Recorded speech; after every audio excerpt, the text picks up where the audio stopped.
Hello there, Seraphim17 once again. This is my Dishonored 2 very hard ghost walkthrough. This is mission 4, the Clockwork Mansion, and this is an amazing mission, but I cannot stand it because it bullied me so viciously on my first run that I felt like I was never going to get out of it. And the good part about getting beaten up so fervently like that is that when it comes to making the recording run and making the video that you're watching, is I learnt so many lessons through just the sheer suffering that I can hopefully alleviate your stresses and get you through it. That being said, it's a tricky level, guys. It's very ambitious, it's such an interesting gimmick, and I'm almost certain, just through the sheer fact of how creative it is, that there will be a path that you can figure out where you never even go through the house. You just go through the walls and at the back of the stuff and everything, and go through the maintenance tunnels and whatever, and just get to where you need to be in seconds. But that is a path that is not obvious, and I really tried to just circumnavigate all the bad things. And I like the path I've got. Like that one just then, that's a great path to get through that area. This next one coming up is another great path because it's quick and we don't have to interact with anything.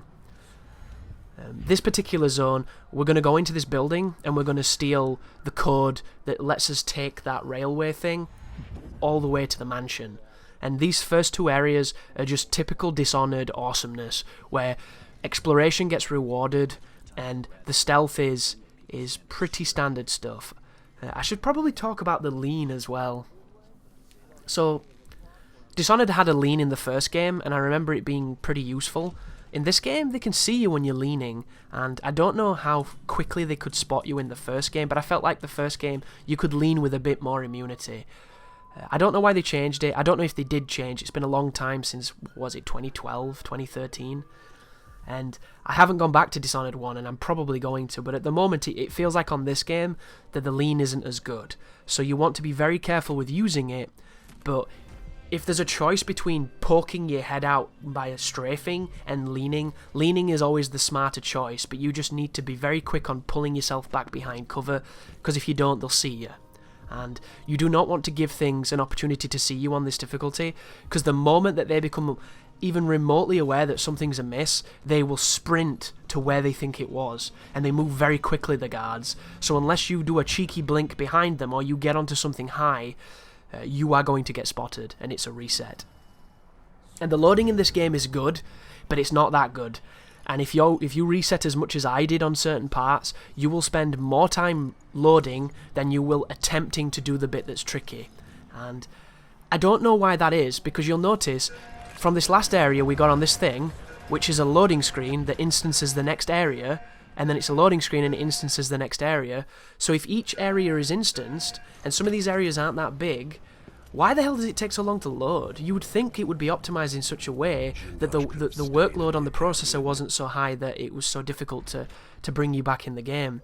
This is a game that needed Uncharted remastered loads. Loads that are so fast, you don't even see the loading.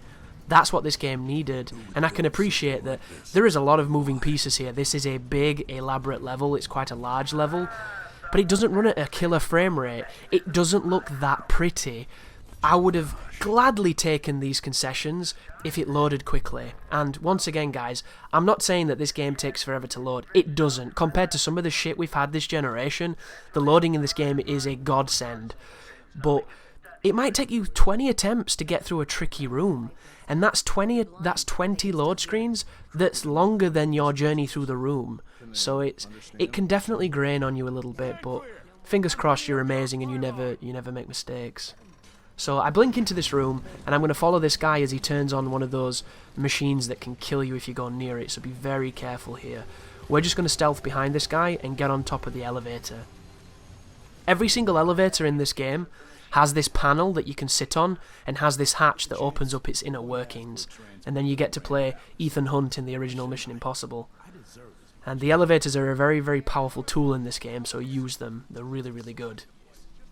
So stealth mode. There's two different ways of presenting this game. There is where the hands are on the screen, and there is when you holster the hands. And the tooltip told me on the loading screen that I think you move a little bit faster when you don't have the hands on the screen.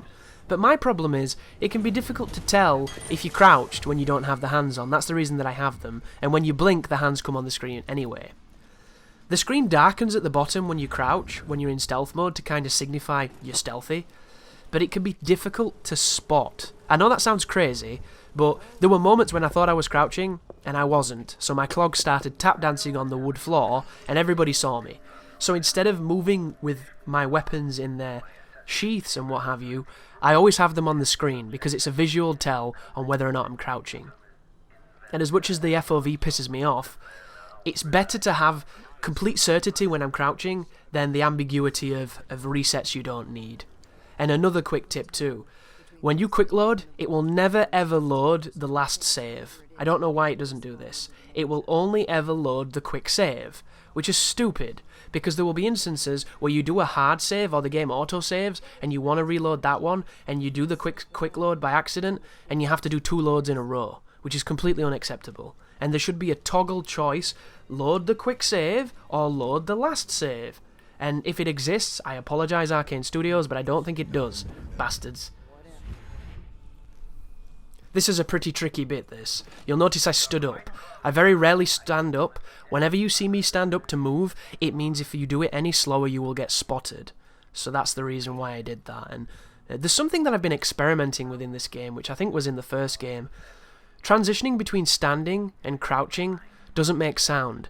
So, feasibly, if you mash crouch and you keep standing up and going down and standing up and going down and essentially moving like Randall from Clerks, I don't think it makes any sound. But it's been a long time since I played the first game, so I can't remember if I did it in that game or not. And it's something you can do if you want to optimize your movement to move a little bit quicker, but I didn't really need it, and I'm not exactly going for the quickest time through the levels. As much as that would be something quite fun to do, because these levels are awesome. But it's just a good piece of information to have, I think. It's very useful. So the mana bar, as you can see, is not full at the moment. It's got, I think that's 2 uses of blink, or potentially 1. If you blink twice in a row, it will diminish a fraction of that bar. And every time you do multiple blinks, it will drain down until you can only do 1 blink. And in my opinion, I don't think it should ever go lower than 2 blinks, because you should always be able to do 2. 2 blinks sets up so many wonderful things in this game, but there are instances when you can't have it, and the game commits a cardinal offence in my opinion. Ooh, this is interesting. So do you see what I did then, guys? I moved towards the right of the elevator, I stood up, and then I sprinted back towards the elevator. I do this for 2 reasons. The first one is both of the robots, both of the Clockwork soldiers, will jump down to investigate, and the target will move towards where my footsteps were, but he'll do it on this floor. So we can now go behind him and grab him, because he's stupid.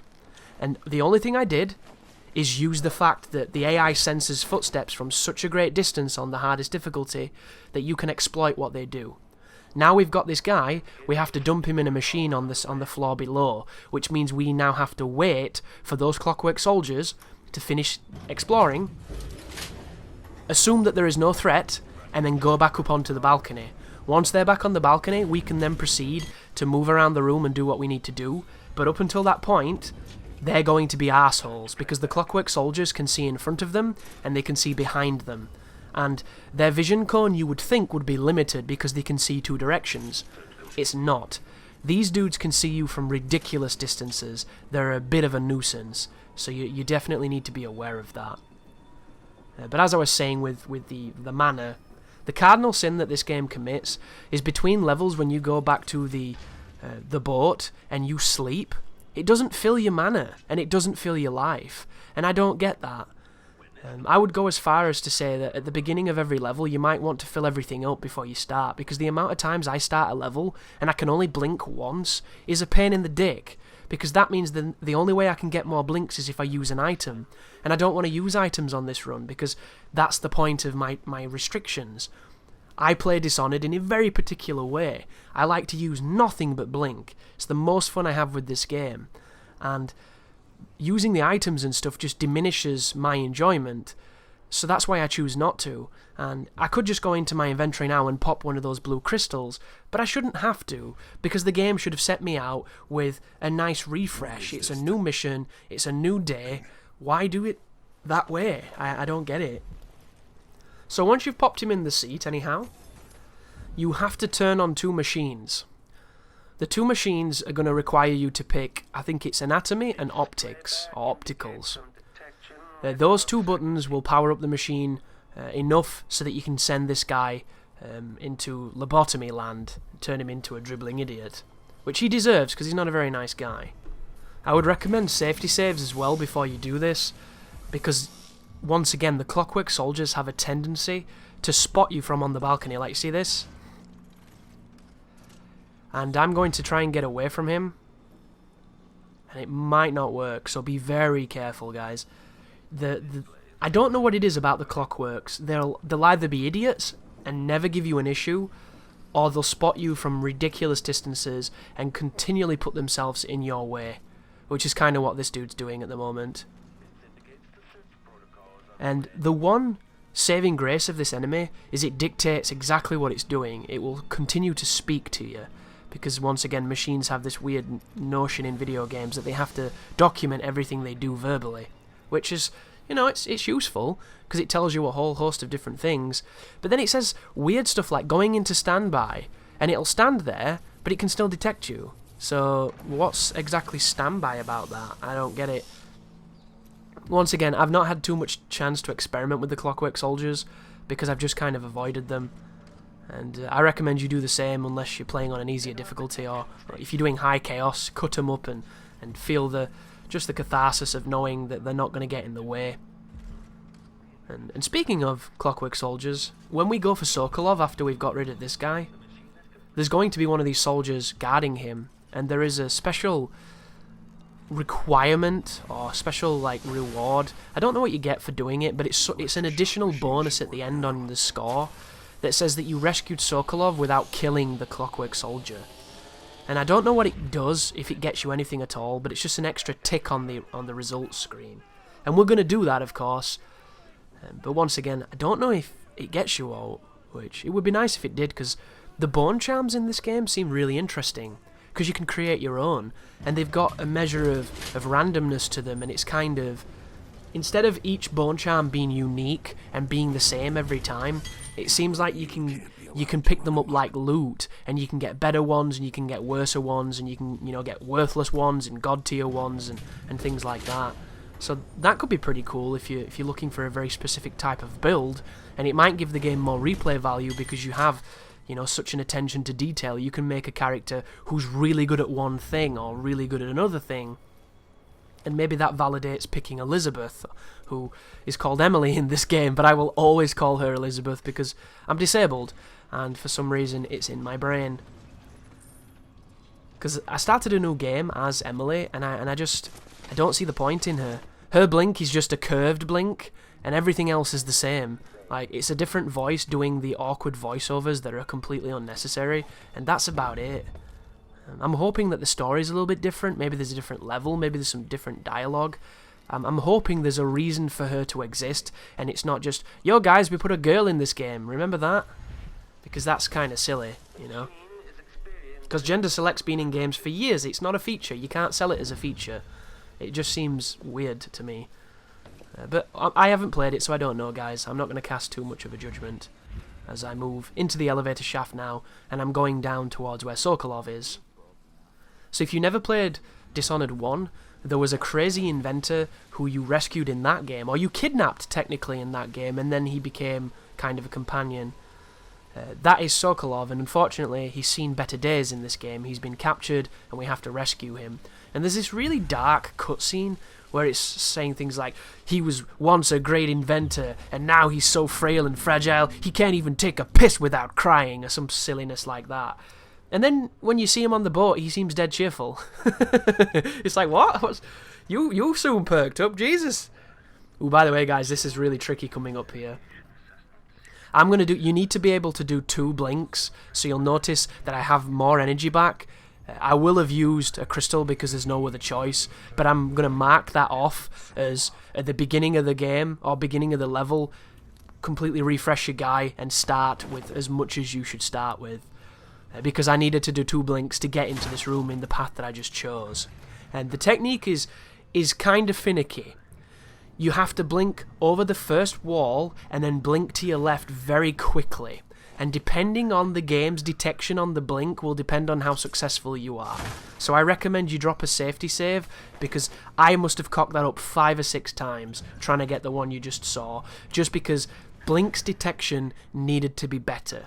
And I have almost no idea whether or not they intended people to do what I did just then, but come on now guys, the speedrunners are going to destroy this game, so it has to be intentional that you can do things like that. Because I'm no speedrunner, I just noticed that, yo dog, I might be able to blink into that room from the entrance, this could be really cool, and alas, that's what happened. But jump over the final wall because I don't have enough energy to keep blinking, and now we've got Sokolov and we can carry him out of this area. There is people patrolling on this next floor, so be very, very careful. I think there's a guy to my left just then, so I'm just going to keep pushing forward and I'm going to get to that panel at the top of the elevator because it's such a safe spot. The rule of thumb in this video game is the higher you are, the safer you are. Always think vertically, because you will generally find the best paths by going upwards. But if you're looking to emulate this run, this particular challenge run, and you want to do all the stipulations that I'm playing with, the one piece of wiggle room I will give you is if you have to do 2 blinks, then you can use a crystal to regenerate your mana, but only under the assumption that you did not have full mana when you started the level. If you did, you just have to manage your magic better. So that will be one of the stipulations that you have to stick to. But if you were in a situation like me, where I started the mission with less than full magic, then I think you should be able to replenish that to do 2 blinks.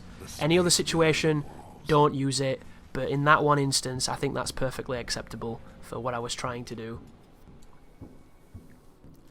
But we're now behind the walls, and this is going to lead to the front room that we came in from, and that courtyard, which can be a nightmare depending on how you kick it off. On my first run, I had 3 Clockwork soldiers all patrolling randomly in that room, and it made it hell on earth getting out. On this walkthrough, because I got through quite quickly and I didn't piss off any of the soldiers, there's only one in here now, and it's him just doing his business. So what we're going to do is we're going to get on top of this doorway. Do not save on top of this door. Bad things happen. Trust me, guys. I'm going to wait for him to move away, and I'm going to fall backwards, close the door, and move to the left. That way I will put the wall between me and his vision, and I can blink towards the exit, and we can get out of this goddamn mansion. That was one of the hardest levels in the game to figure out, because it is so complicated. And the complexity is not a bad thing, guys. I actually think it's great. But when it comes to figuring out paths and the trial and the error and just getting really frustrated with the random AI and the weird Dishonored 2 bullshit moments, it was planet bullshit for the longest period. So be careful. It is not easy. And then this is me messing about with the blinks detection, because I know it will give me a purchase if I do this correctly, but it just wouldn't. So I stand on this, and there we go. That tells you that I should land on it, and I did. That is blink working correctly. That is a good blink. And now we can make our way out of here. So how are you finding the game, guys? Are you enjoying it? Is it what you wanted? It's been 4 years since the last Dishonored, and I think that's the perfect time for a sequel. Because you've kind of forgotten what the first one was like, and you're hungry enough for another one. And I think the biggest quality that this game has is that it sticks very close to the formula that made the first one so great, and it's focused on making the levels just as interesting, just as intricate, and just as fun. And I think they've really achieved that. Ooh, we've got tickets to the front row seats of one of the features I hate about this game. So X does everything in this game. It picks shit up, it drops things, it interacts, it does everything. When you're carrying a body, because of how finicky the detection is on pressing things, you're going to chuck bodies instead of talking to people. And I'm going to do this again, watch this. I want to talk to Megan, throw the body. What the fuck is going on? And you know the worst part? If you throw him in the wrong place, he will die and you will fail. That is completely unacceptable, dude. All those buttons on the controller, and X does everything. Why not have, like, a jump or something? Or the crouch button? I would rather get a silly uncrouch, recrouch, or a random hop than throwing Sokolov through a window.